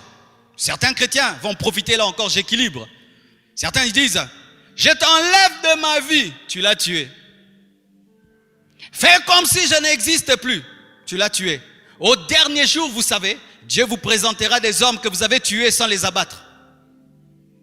Pour moi, il est comme il n'existe pas. S'il vient à gauche, tu vas à droite. Tu ne l'as pas pardonné. Comment tu sais que tu n'as pas pardonné lorsque la présence de l'autre te dérange? Quand tu as pardonné à quelqu'un, sa présence ne te dérange pas. Jacob pouvait encore rencontrer Ésaü, il est calme, il a arrangé. Alléluia. Mais quand la présence de l'autre te dérange et tu dois fuir pour être à l'aise, il y a un problème. Il y a un problème. Si tu te sépares selon Dieu d'une personne et tu as vraiment pardonné, lorsque vous vous rencontrez à nouveau, tu es dans la paix. C'est réglé dans ton cœur. Le Saint-Esprit a cicatrisé tes plaies. Amen. Jésus a dit, l'onction du Seigneur est sur moi parce qu'il m'a oint pour guérir les cœurs brisés. Et c'est là que j'aimerais terminer. Beaucoup de gens n'arrivent pas à pardonner parce que leurs blessures sont toujours béantes. Leurs plaies sont béantes. Alors tu vois, lorsqu'une personne a mal, elle est tellement concentrée sur elle qu'elle n'a pas le temps d'offrir l'amour. Est-ce que les blessures de ton âme sont guéries? Est-ce que tes blessures sont guéries? Quand tu touches ton âme, tu testes ton âme, tu sens des plaies? S'il y a encore des plaies, tu auras du mal à pardonner. Toutes les personnes auxquelles j'ai pardonné, il y a eu un processus dans ma vie. Dieu d'abord m'a attiré dans sa présence, il a guéri mes plaies et après quand je suis sorti, j'avais plus mal et je pouvais pardonner. Et voici mon secret que je fais. Lorsque j'ai une blessure, quelqu'un me fait le mal, du coup je vais me cacher en Dieu. Du coup, j'arrête d'écouter les gens parce que eux ils vont tellement en parler, j'aurai encore mal, ils vont encore lacérer ma plaie. Je vais loin des hommes, je vais dans la présence de Dieu. Et quand je vais dans la présence de Dieu, je recherche qu'une chose, son amour, son amour, son amour, son amour. Et tu sais, quand les hommes t'insultent, ils disent tellement de mauvaises choses sur toi, mais le Créateur te dit, je t'aime, je t'aime, tu es mon enfant, tu es mon serviteur, j'ai un grand futur avec toi, tu es guéri. Et quand tu te lèves, toutes les insultes et les méchancetés sont toutes petites par rapport au je t'aime de Dieu. La méchanceté de l'homme devient petite. Mais petite. Tu sais pourquoi tu es blessé? Parce que tu n'entends pas Dieu te dire je t'aime. Tu sais pourquoi tu es blessé par les hommes? C'est parce que tu ne vis pas dans la présence de Dieu. Quand tu vis dans la présence de Dieu, tu as un bouclier autour de toi. Un bouclier. Un bouclier. Il y a 2 jours, ma fille m'a dit, papa, je suis mignonne ou je suis belle? Elle m'a regardé comme ça. Papa, je suis mignonne ou je suis belle? Je dis, tu es belle. Parce que mignonne, c'est moins que belle. Et puis elle a dit, ok. Je sentais qu'elle avait besoin de l'entendre. Et si quelqu'un venait l'insulter, ça ne lui fera rien du tout. Papa m'a dit que je suis belle. Laissez l'amour de Dieu vous remplir. Et vous serez capable d'aimer même vos ennemis et les bénir. Que Dieu vous bénisse abondamment. Alléluia. Merci Seigneur pour ce message. Merci pour cette parole. Nous bénissons nos ennemis. Nous prions pour nos ennemis. Et nous prions, Père, que tu nous aides toujours à avoir conscience de notre imperfection lorsque nous voulons nous comporter comme des parfaits. Pardonne-leur car ils ne savent pas ce qu'ils font, Jésus. Seigneur Jésus-Christ, apprends-nous à voir ta main derrière le mal pour ne pas haïr les hommes. Apprends-nous, Seigneur, à chasser le diable, à lui résister. Seigneur, je demande que tu donnes la force à celui qui n'en a pas par le Saint-Esprit. Oh Dieu, tellement de choses à te dire. Aide, aide, aide, aide, aide, aide, aide. Aide, Seigneur. Aide, aide, aide, aide, Seigneur, ton peuple à capter cette parole, à saisir ce message. Je prie que ce message traverse les mers, les rivières, les océans, soit même traduit en anglais et dans toutes les langues, afin que cette révélation soit reçue et entendue. Brise les chaînes de la haine, brise les chaînes de la rancune, brise les chaînes de la vengeance, brise les chaînes, guéris les blessures intérieures, panse les plaies. J'aimerais parler à tous ceux qui sont incapables de pardonner. Tu dois vouloir pour pouvoir. J'aimerais parler à ceux qui n'ont pas Jésus, mais qui aimeraient vivre cette parole. C'est impossible sans le cep. Tu dois inviter Christ dans ta vie pour porter le fruit de l'amour. Tu dois recevoir Jésus dans ta vie pour avoir le Saint-Esprit. Seigneur Jésus-Christ, entre dans la vie de ceux qui t'invitent. Donne-leur le Saint-Esprit, donne-leur l'amour. Pense les plaies, pense les blessures. Prie avec moi, Seigneur Jésus. Je t'invite dans ma vie. Deviens mon sauveur et mon Seigneur personnel. Pardonne tous mes péchés. Pardonne mes iniquités, mes transgressions. Libère les prisonniers que j'ai gardés dans mon cœur. Écris mon nom dans le livre de vie. Donne-moi ton Esprit Saint. Délivre-moi de la colère et de la vengeance. Accorde-moi ta sagesse. Je confesse de ma bouche le Seigneur Jésus-Christ. Et je crois dans mon cœur que Dieu l'a ressuscité d'entre les morts. Je suis pardonné, je suis justifié. Merci Seigneur Jésus. Merci Seigneur pour la force que tu donnes à ton peuple d'aimer, de pardonner même les ennemis. J'ai ainsi prié. Amen. Nous acclamons le Seigneur. Gloire à Jésus-Christ. Alors je vous prierai de poser des actions de pardon. Si tu as de la haine pour quelqu'un et il le sait, s'il ne le sait pas, tu arranges avec Dieu. Mais s'il le sait, tu peux l'appeler.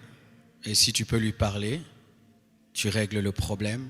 Tu peux lui écrire. Mais il faut arranger. Ne rate pas le ciel à cause de la rancune. Pour tous ceux qui veulent soutenir cette œuvre, des coordonnées bancaires, PayPal, DonorBox vont passer au bas de l'écran. Envoyez vos offrandes et Dieu vous bénira. Et un grand travail est en train de se faire ici. Nous sommes en train de transformer l'église. Nous sommes toujours dans un chantier et d'ici là, nous allons recevoir un peuple nombreux le 15. Nous persévérons dans la prière de 21h, même s'il y a le déconfinement, la réouverture des églises, ça demeure un rendez-vous avec Dieu pour nos familles à la maison. Persévérons. Et je vous invite très nombreux le 15 août pour le début des 30 matins. Nous allons parler de ce thème « Où va notre monde ?» Ce sera un thème eschatologique. Nous irons du 15 août au 13 septembre, de 6h à 8h. Mais il y aura aussi des vidéos sur YouTube pour ceux qui ne sauront arriver au temple. Venons dans le respect des gestes barrières. Donc le masque sera obligatoire, le lavage des mains sera obligatoire, ainsi que la prise de la température. Et nous allons distancier les chaises pour éviter toute contagion. Soyez bénis chez vous. Amen.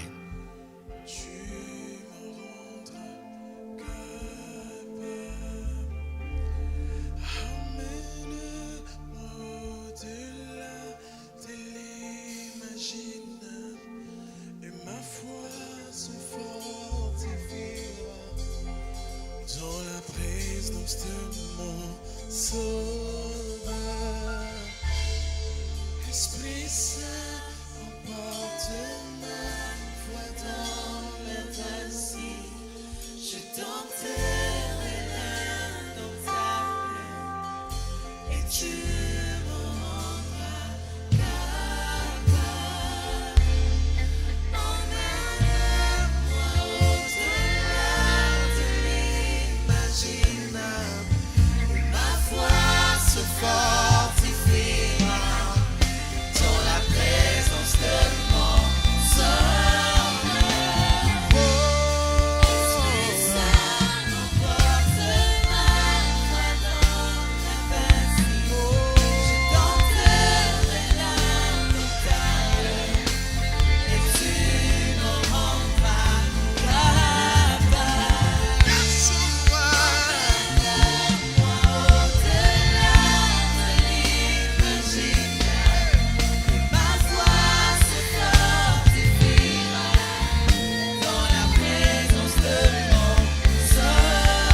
Sa fave, c'était sur toi pour plus de 1000 générations, sur ta famille et tes enfants et les enfants de leurs enfants.